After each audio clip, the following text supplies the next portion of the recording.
Thank you, Mr. Chairman. Mr. Comey, welcome. Thank you for your testimony this morning, and thank you for your long public service as well. I have a number of topics that would like to discuss. I want to start by talking about the IRS. And as you know, as you and I discussed in my office, there has been multiple reports and admissions of the IRS improperly targeting groups based on political speech, based on they're espousing conservative views, they're espousing pro-Israel views. There is an ongoing investigation of the FBI into what exactly the IRS has done. And your predecessor, whom I like and respect, has received some amount of criticism for not appropriately prioritizing that investigation. Indeed, there have been multiple reports that even to date, many of the groups that were unfairly targeted by the IRS, or at least that believe they were unfairly targeted, have yet to be interviewed by the Bureau. What level priority, in your judgment, should the investigation into the allegations of misconduct and political targeting by the IRS, what level priority do you believe that should hold at the Bureau? I think, I think I've seen Director Mueller say a similar thing. It should be a very high priority. Well, I appreciate that commitment, and I'd also, you know, anytime the Bureau is asked or the Department is asked to investigate allegations of wrongdoing by the administration, and in particular wrongdoing that raises at least some concerns about infusing partisan politics in what should be the fair and impartial administration of justice, that puts the Bureau in a delicate position. We saw that during the Nixon administration when President Nixon attempted to use the IRS to target his political enemies. And there have been similar concerns raised here.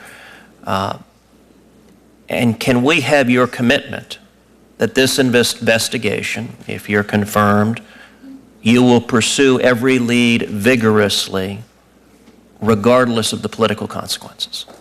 Absolutely, in this and all other investigations. Let's shift to a different topic, which is I have been concerned about the current administration's balance of the rights of law-abiding citizens on one hand and the willingness to pursue serious terrorist threats on the other. And in my view, the balance has been wrong on the one hand, not fully respecting the constitutional rights of United States citizens, and on the other hand, not vigorously going after radical Islamic terrorists and not acting to stop terrorism before it occurs. On the first piece, one of the aspects where I think the administration has been less than fully protective of the constitutional rights of U.S. citizens deals with drones.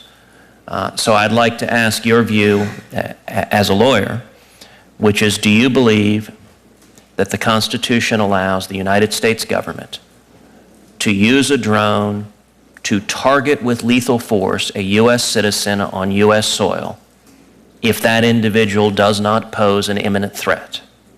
No, Senator. Thank you for that answer. I agree with that answer. And the current administration has not always been so forthcoming in providing that answer. I want to talk about the other half of the balance, stopping terrorism, because ironically, I think, although the administration has been willing to sweep law-abiding citizens into the ambit of surveillance, the administration and unfortunately the Bureau has been less than vigorous tracking down hard leads and intelligence. And we see an instance after instance. We see in Benghazi where there were multiple reports about the need for additional security that were not followed up on. We see with the Boston bombing. The Boston bombing, I think, is a very distressing pattern where the U.S. government dropped the ball. We had the government of Russia that notified us directly about the concerns about the Tsarnaev brothers, that told us that he was a follower of radical Islam, and they had fears of terrorist activity on his behalf. The Bureau interviewed him, interviewed his family, concluded they did not find any terrorist activity, and it appears dropped the ball after that.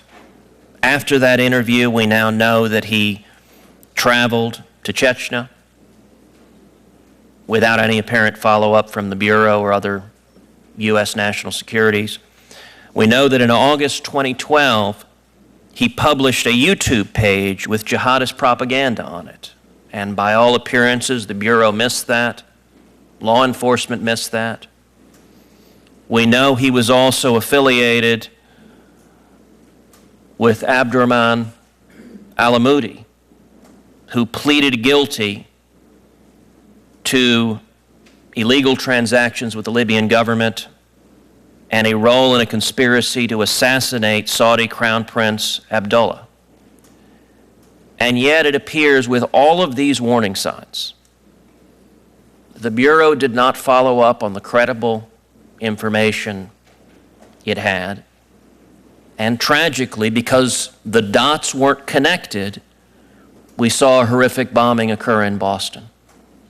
Similarly, in Fort Hood, I was just in Fort Hood last week.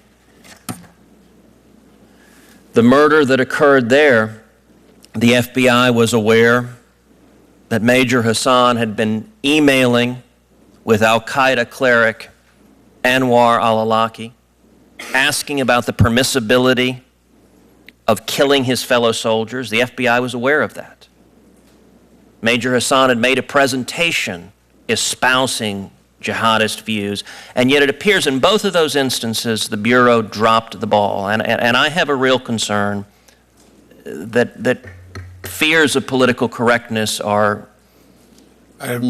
I'd advise the Senator that his time is up and there is a vote on. Did you have a question there or just a speech?